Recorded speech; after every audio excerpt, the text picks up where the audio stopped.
नमस्कार, स्वागत है आपका हमारे इस YouTube चैनल पर। मैं मुनमुन श्रीवास्तव आपका हार्दिक अभिनंदन करता हूं। दिल्ली विश्वविद्यालय में दाखिले की दौड़ शुरू हो गई है और CUT का रिजल्ट आने के बाद अब जो है वो ड्यू सेकेंड फेज शुरू करेगा और सेकेंड फेज बहुत महत्वपूर्ण है। और दिल्ली विश्वविद्यालय में खेल कोटे के जरिए भी दाखिले होते हैं और आप देख सकते हैं कि स्क्रीन पर मौजूद है डॉक्टर अनिल कुमार कलकल, जो कि डायरेक्टर स्पोर्ट्स हैं दिल्ली विश्वविद्यालय खेल परिषद के। और उनसे हम जानेंगे सबसे पहले कि खेल कोटे में क्या इस बार एडमिशन की प्रक्रिया में कुछ बदलाव किया गया है। स्वागत है डॉक्टर कलकल हमारे चैनल पर। धन्यवाद मुनमुन जी। मैं सबसे पहले आपको धन्यवाद कहना चाहूँगा कि आज आपने जो खेल कोटे से हम जो एडमिशन होते हैं उसके ऊपर एक जो है सेशन रखा है।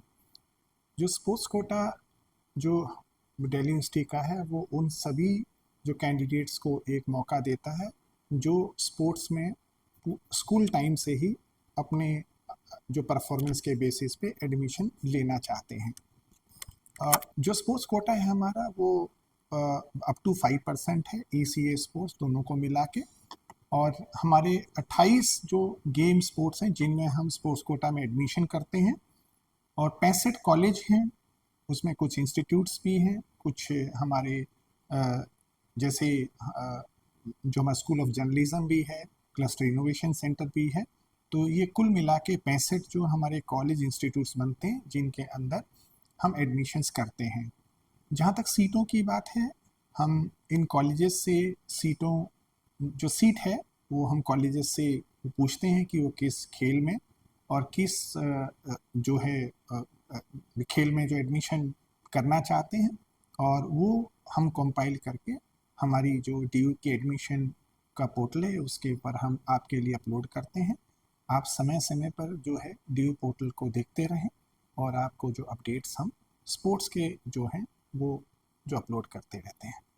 सर, एक मेजर सवाल जो है वो मैक्सिमम स्टूडेंट्स का है। वो सवाल ये है कि जो अप्लाई करना है तो क्या स्पोर्ट्स कोटा के लिए अलग से अप्लाई करना है सर? आ, अलग से नहीं है। आप जो जब DU एडमिशन पोर्टल पे भी लॉगिन करेंगे और प्रोसेस में आगे जाएंगे तो जब आप जनरल इंफॉर्मेशन अपनी जो फिल कर लेंगे और आप नेक्स्ट टैब जब आप जाएंगे तो वो आपको स्पोर्ट्स टैब वहाँ पे आपको मिलेगा।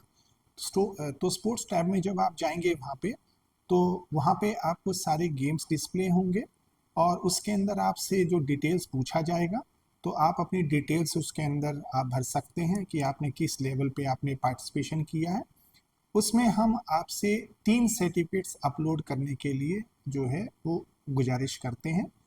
आपके जो बेस्ट आप समझते हैं, और इस वो दौरान एक चीज़ का ध्यान रखिए कि जो 1 मई 2022 से लेकर 30 अप्रैल 2025 के बीच में जो आपने स्पोर्ट्स में आपकी पोजीशन या जो पार्टिसिपेशन है उन्हीं का सर्टिफिकेट आप जो अपलोड करें। तो मैक्सिमम आप 3 सर्टिफिकेट्स आप अपलोड कर सकते हैं और उन तीनों को हम अपनी जो स्पोर्ट्स एडमिशन कमेटी है वो उसको इवैल्यूएट करती है और उन तीनों में जो हाईएस्ट आपके मार्क्स किसी एक सर्टिफिकेट में जो आपको प्राप्त होते हैं वो हम आपके डैशबोर्ड पे अपलोड कर देते हैं।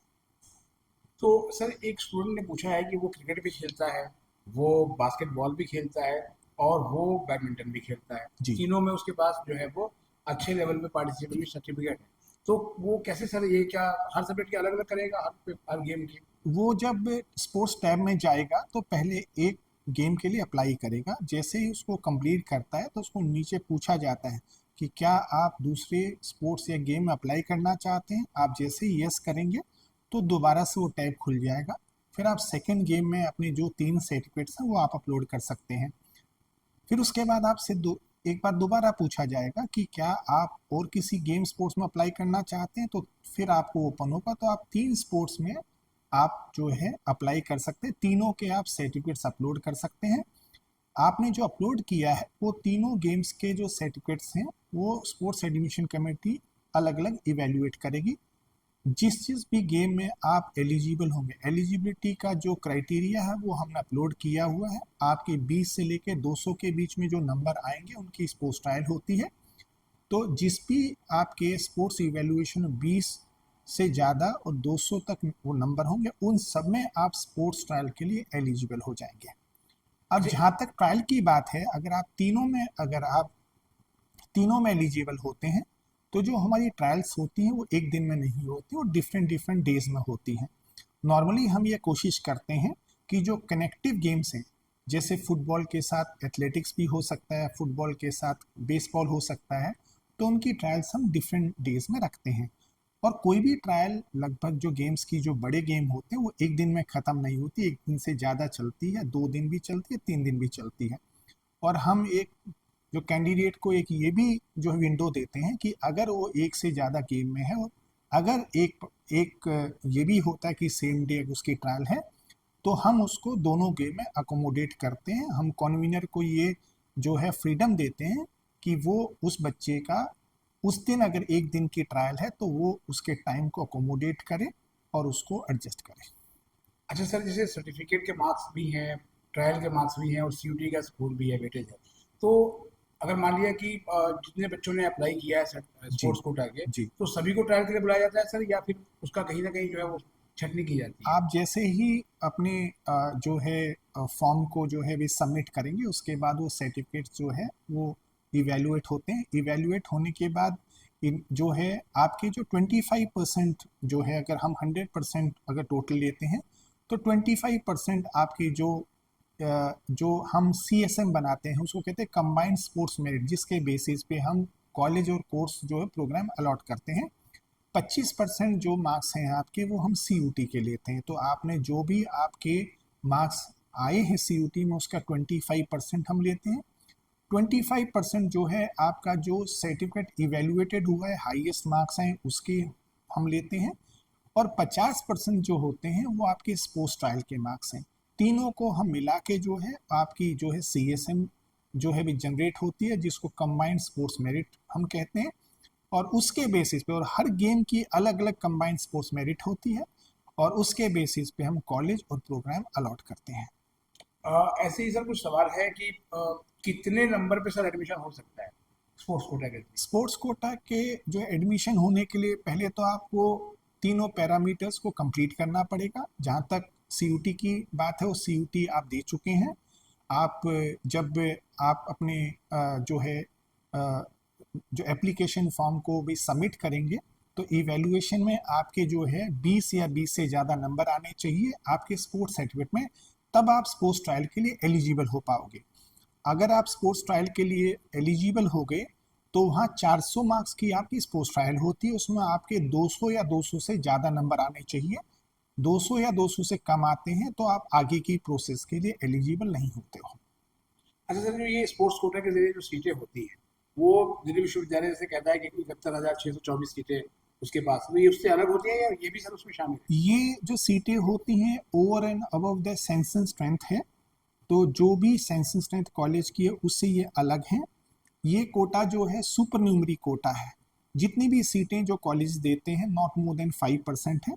तो जितने भी बच्चे अपीयर होते हैं इसके अंदर जो ट्रायल्स देते हैं, इसको जरूरी नहीं है कि हम जितनी सीटें आई हैं सबको हमें भरना होता है। जितने बच्चे आउटस्टैंडिंग होते हैं और लिस्ट में क्वालिफाई करते हैं उतने ही हम एडमिशन जो है बच्चों के करते हैं। अच्छा सर, जो ये ट्रायल वगैरह है, ये जी। सर जो है वो इस बार कब शुरू होंगे? क्या इसके लिए कोई मीटिंग हुई है अभी तक?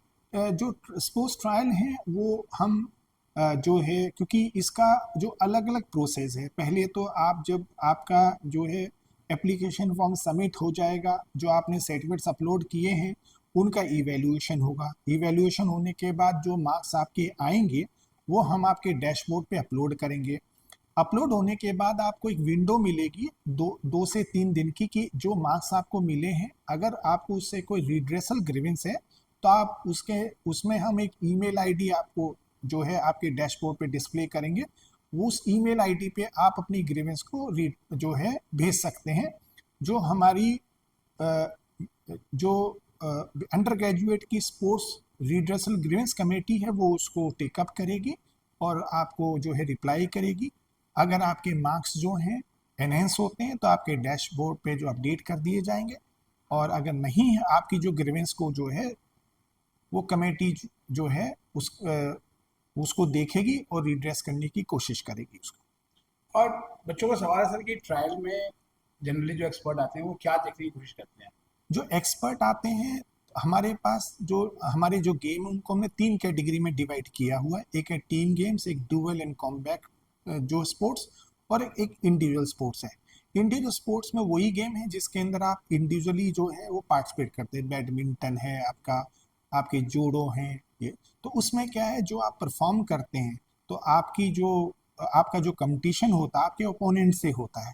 तो जब ओपोनेंट से होता है तो आप अपनी परफॉर्मेंस को जो है वो दिखा पाते हो। जो जो विनर होता है वो आपकी टेक्निक में भी अच्छा होता है, स्किल में भी अच्छा होता है। तो वो आप खुद ही ये जज कर सकते हैं कि उसमें कौन अच्छा है कौन अच्छा नहीं है। तो जहाँ तक इंडिविजुअल स्पोर्ट्स की बात है और ड्यूअल स्पोर्ट्स की बात है, उसमें एक एक्सपर्ट आता है और वो एक्सपर्ट आपके पूरे जो है आपके जो कंपटीशंस उनको कराता है, और अकॉर्डिंगली जो आपकी रैंकिंग होती है। फॉर जूडो में है, जूडो में एक बाउट जैसे 67 केजी की हुई, तो जितने भी 67 के जो बच्चे होंगे वो आपस में बाउट ड्रॉ करेंगे। जो भी उस गेम का जो है या जूडो के जो आपके फेडरेशन के रूल्स होंगे।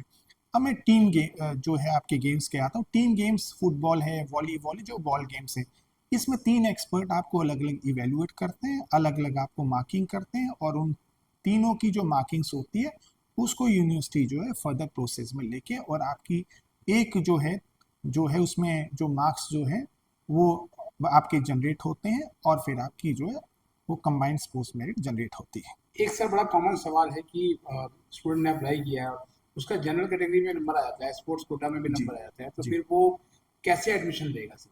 हाँ, बहुत अच्छा सवाल है मुनमुन जी। हमारी जो एडमिशन है वो पहली लिस्ट से शुरू हो जाते हैं। तो हमारी जो स्पोर्ट्स कोटा की लिस्ट वो तीसरी लिस्ट के साथ आती है। तो 2 लिस्टें पहले आ चुकी होती हैं। उन 2 के अंदर किसी भी जो कैंडिडेट का अगर किसी लिस्ट में एडमिशन होता है तो वो ले सकता है। हमारी स्पोर्ट्स की जब लिस्ट आएगी वो इंडिपेंडेंट होगी कि आपने एडमिशन जो है वो पहले लिया है या नहीं लिया है। आपके पास अगर पहले आपकी पहली लिस्ट में या दूसरी लिस्ट में अगर आपका नंबर आता तो आप उस एडमिशन को ले सकते हैं।